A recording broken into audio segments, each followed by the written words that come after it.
네,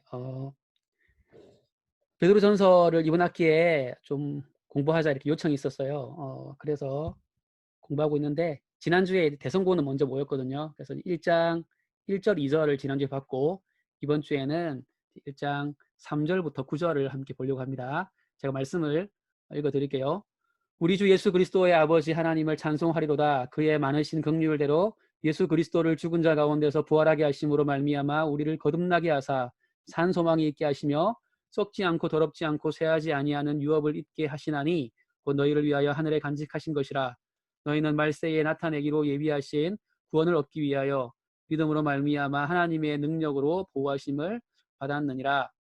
그러므로 너희가 이제 여러 가지 시험으로 말미암아 잠깐 근심하게 되지 않을 수 없으나 오히려 크게 기뻐하는도다. 너희 믿음의 확실함은 불로 연단하여도 없어질 금보다 더 귀하여 예수 그리스도께서 나타나실 때에 칭찬과 영광과 존귀를 얻게 할 것이니라. 예수를 너희가 보지 못하였으나 사랑하는도다. 이제도 보지 못하나 믿고 말할 수 없는 영광스러운 즐거움으로 기뻐하니 믿음의 결국 곧 영혼의 구원을 받음이라. 아멘. 자, 오늘 어, 함께 살펴볼 말씀은 구원에 대한 말씀입니다. 그런데 1장 3절을 보니까 구원이 무엇인가를 설명하기 앞서서 제일 먼저 우리 주 예수 그리스도의 아버지 하나님을 찬송하리로다 라고 하면서 하나님에 대한 찬양으로 시작하고 있습니다. 이 말씀을 기록한 베드로는 구원에 대한 이야기를 하려고 하다가 갑자기 가슴속에서 막 차오르는 기쁨과 감사 때문에 하나님에 대한 찬양이 막 이렇게 터져 나오고 있는 거죠. 구원에 대한 이야기를 하면서 이렇게 베드로에게서 하나님에 대한 찬양이 먼저 터져 나온 이유가 뭘까요? 그의 많으신 긍휼 때문입니다. 긍휼이라는 것은 뭐냐면은 자격이 없는 자에게 베푸시는 하나님의 특별한 은혜를 가리킵니다.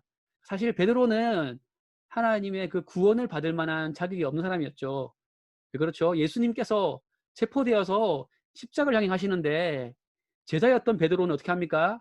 예수님을 나는 모른다라고 3번이나 부인하게 됩니다. 그런데 그런 배신자였던 베드로를 예수님께서 구원해 주신 거죠. 그러니까 자격 없는 자를 긍휼히 여기시고 구원을 베풀어 주셨기 때문에 베드로는 구원에 대해 생각하며 하나님을 찬양할 수밖에 없었던 거죠. 자, 그렇다면은 베드로만 구원받을 자격이 없는 사람입니까? 아닙니다. 우리 모두는 다 구원받을 자격이 없는 자들입니다.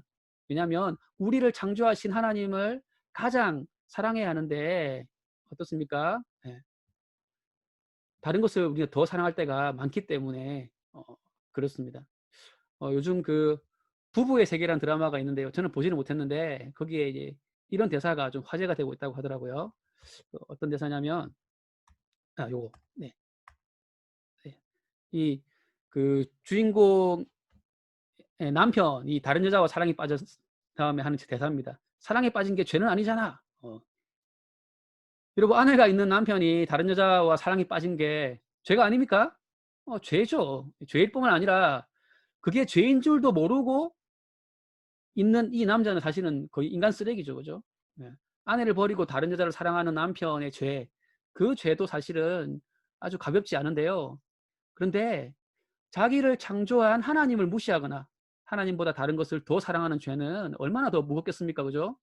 우리 모두는 사실은 이러한 죄를 지은 자들이기 때문에 그 큰 죄에 대해 영원한 형벌을 받아 마땅한 자들입니다. 그래서 모든 사람은 죽음이라고 하는 벌을 받을 뿐만 아니라 그 죽음으로 끝이 아니고 영원토록 하나님 없는 곳에서 고통을 당해야 하는 처지에 있는 거죠. 그런 우리에게 구원이 주어졌다면 그것은 자격이 없는 자에게 주어진 긍휼이고 은혜인 겁니다. 자, 그렇다면은 어떻게 해서 이게 받을 자격이 없는 자들에게 구원이라고 하는 큰 선물이 주어졌을까요? 만약에 하나님께서 그냥 우리의 죄에 대해서 그냥 내가 그냥 눈 감아 줄게. 그렇게 하면 안 되죠. 왜? 하나님은 공의롭고 거룩한 분이기 때문에. 세상 법정에서도 그렇게 하면 안 돼요. 그렇죠? 아주 중죄를 지었는데 큰 죄를 지었는데 판사가 그냥 벌 안 내리고 풀어주면 엄청난 비난을 당합니다. 예, 하물며 무한히 영광스러우신 그 하나님을 떠난 인간이 받아야 될 그 영원한 형벌에 대해서 벌을 안 내리고 그냥 넘어간다. 부당한 일이죠.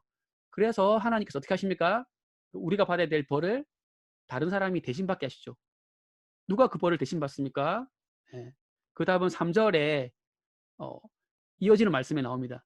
예수 그리스도를, 하나님의 아들이신 예수 그리스도를 죽은 자 가운데서 부활하게 하심으로 말미암아 우리를 거듭나게 하셨다, 이렇게 말합니다.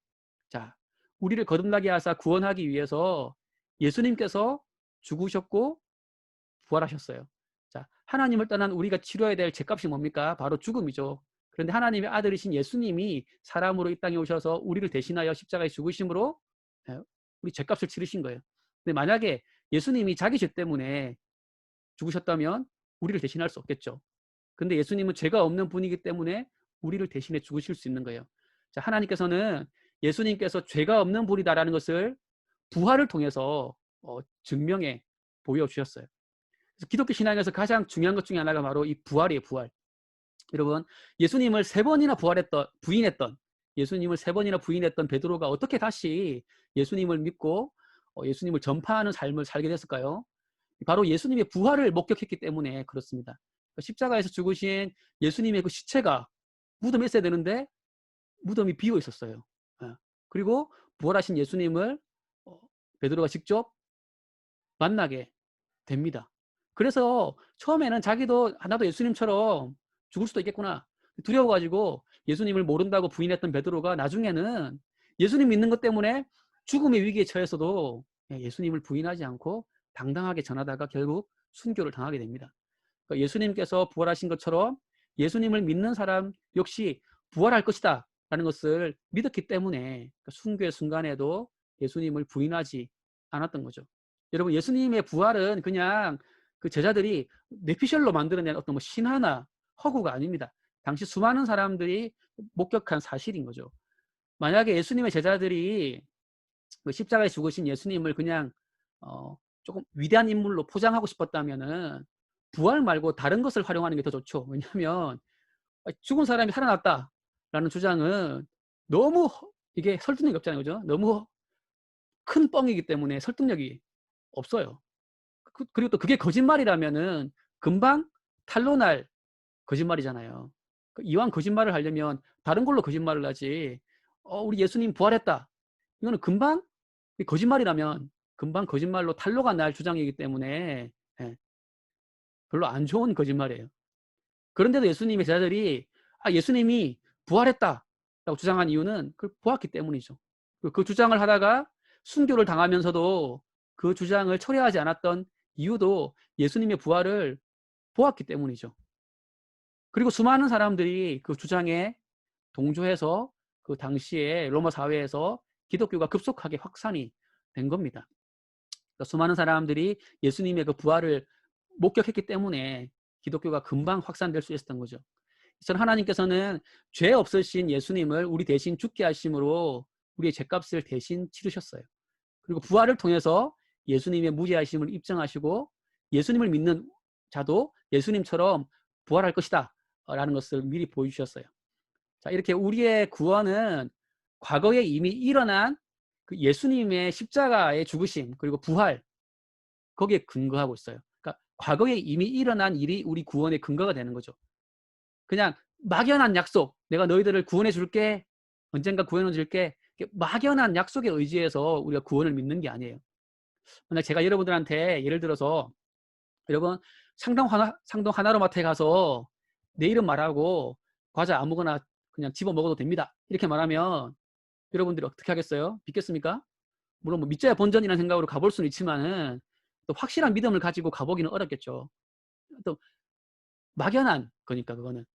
근데 만약에 제가 상동 하나로마트에 100만 원을 미리 드리고 우리 SFC 학생들 누구가 오면은 과자를 먹을 수 있도록 계약을 맺어가지고 그 계약서를 제가 여러분한테 딱 보여준다면은 그럼 여러분들이 그 사실을 믿고 가서 과자를 먹게 되겠죠. 왜냐하면 이미 일어난 일, 제가 돈을 100만 원 냈고 계약을 맺었다고 하는 이미 일어난 일을 근거로 제가 여러분들에게 과자를 먹을 수 있습니다, 약속을 한 거기 때문에 훨씬 더 믿기가 쉬운 거죠. 그러니까 하나님께서 주시는 구원도 마찬가지예요. 막연한 기대감, 예수님 믿으면 천국 가, 그냥 막연한 기대감을 가지고 믿으라는 게 아닙니다. 이미 2000년 전에 우리들의 죗값을 대신 치르셨고 또 예수님이 이미 부활하셨기 때문에 우리도 부활할 것이다. 예, 라는 것을 믿을 수 있는 거죠. 그러니까 이미 일어난 일, 그 일을 보고 우리가 예수님을 믿어서 구원을 선물로 받는 것입니다. 자, 이처럼 그 우리의 구원은 이미 일어난 일을 근거로 하기 때문에 어떤 막연한 소망이 아닙니다. 3절에 보면 뭐라 됐습니까? 이것을 산이다 이렇게 말하죠. 확실한 것이죠. 과거에 이미 일어난 일을 근거로 하기 때문에 확실한 소망이다라는 겁니다. 그래서 4절에서는 우리의 구원에 대해서 뭐라고 합니까? 썩지 않고 더럽지 않고 쇠하지 아니하는 유업을 있게 하신다 이렇게 말해요. 자, 여기서 말하는 유업이라는 거는 쉬운 말로 하면 유산이에요. 유산. 우리는 간혹 소위 말하는 금수저 물고 태어난 사람들 부러워하죠. 그죠? 공부 잘 못해도 잘난 거 없어도 그냥 부모님 유산 물려받아가지고 떵떵거리면서 뭐 예를 들면 건물주 조물주 위에 건물주란 말도 있던데 건물주 부모님 덕분에 건물 물려받아가지고 떵떵거리며 사는 사람들 부러워합니다. 그러나 그 유산은 어떻습니까? 영원하지 않아요.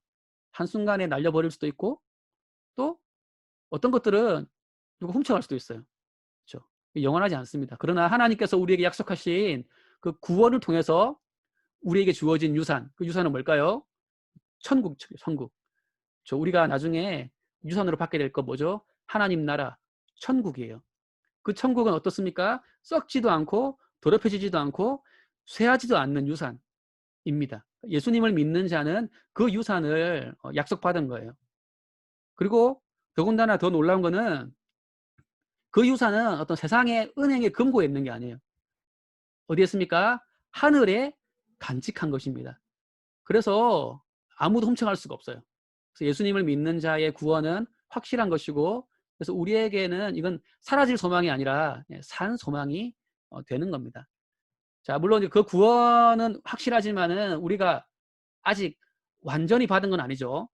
아까 제가 예를 든 대로 제가 여러분 상동 하나로마트에 가가지고 과자 먹으세요. 약속했을 때에 제가 100만 원을 미리 주고 계약을 했다면 그 약속은 확실한 것입니다.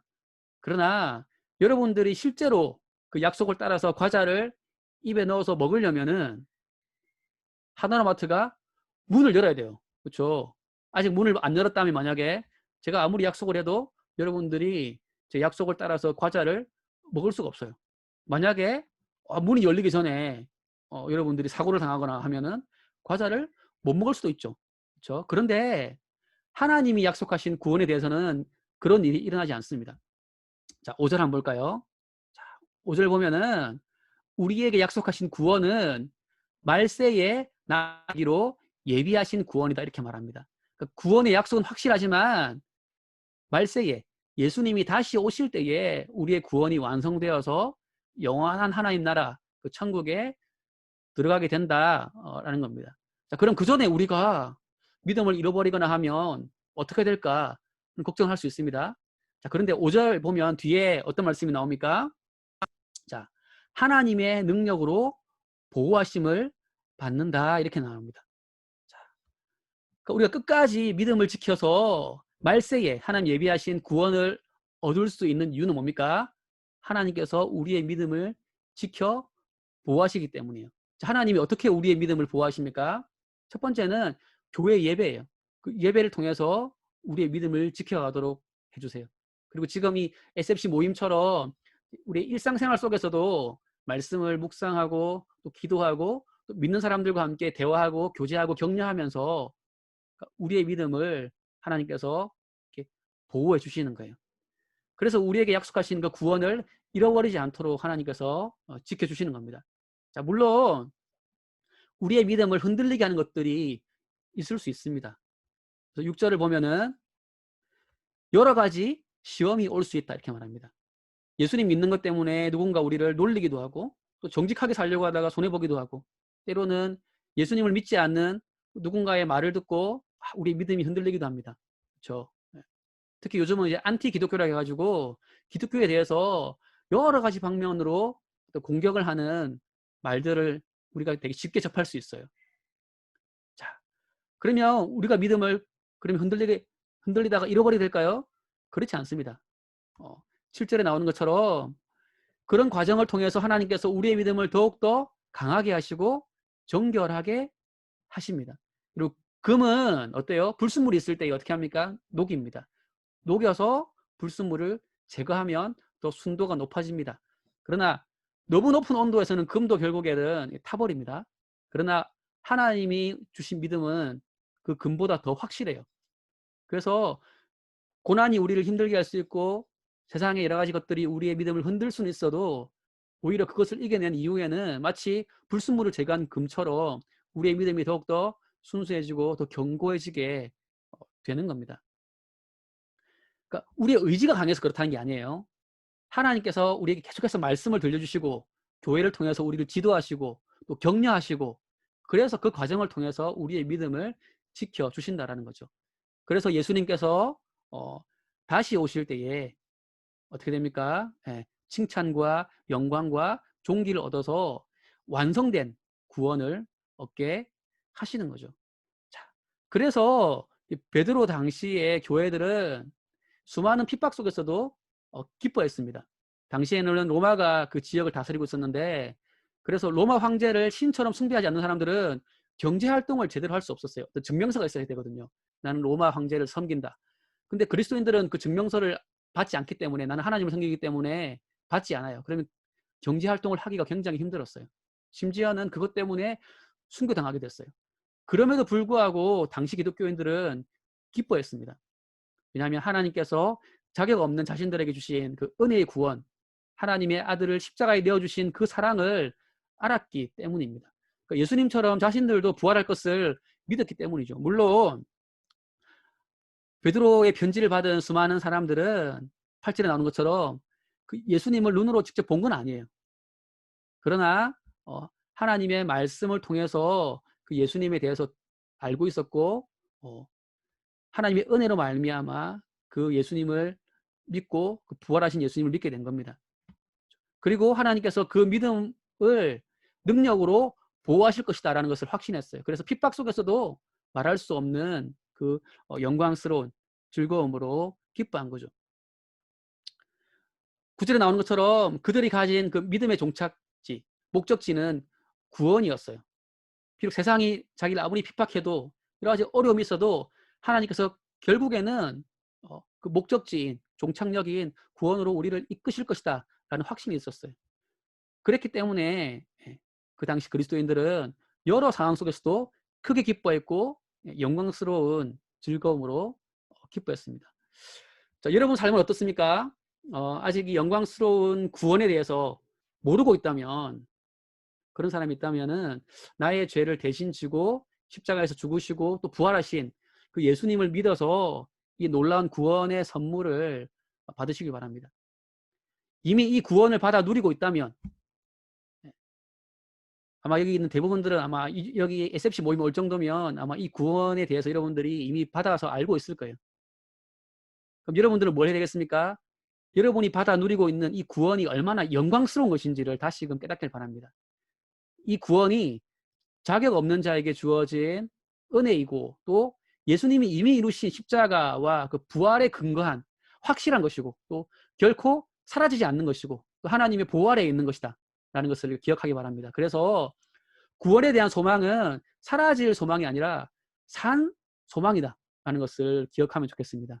여러분의 인생에 뜻하지 않은 어려움 또 슬픔이 있고 아픔이 있다 할지라도 또 여러분들의 그 믿음을 흔드는 것들이 있다 할지라도 그 구원의 소망은 사라지지 않습니다. 그 구원의 소망을 붙들고 어떤 상황 속에서도 기쁨을 잃지 않고 우리 주 예수 그리스도의 그 아버지 하나님을 찬송하면서 살아가는 우리 모두가 되기를 소망합니다.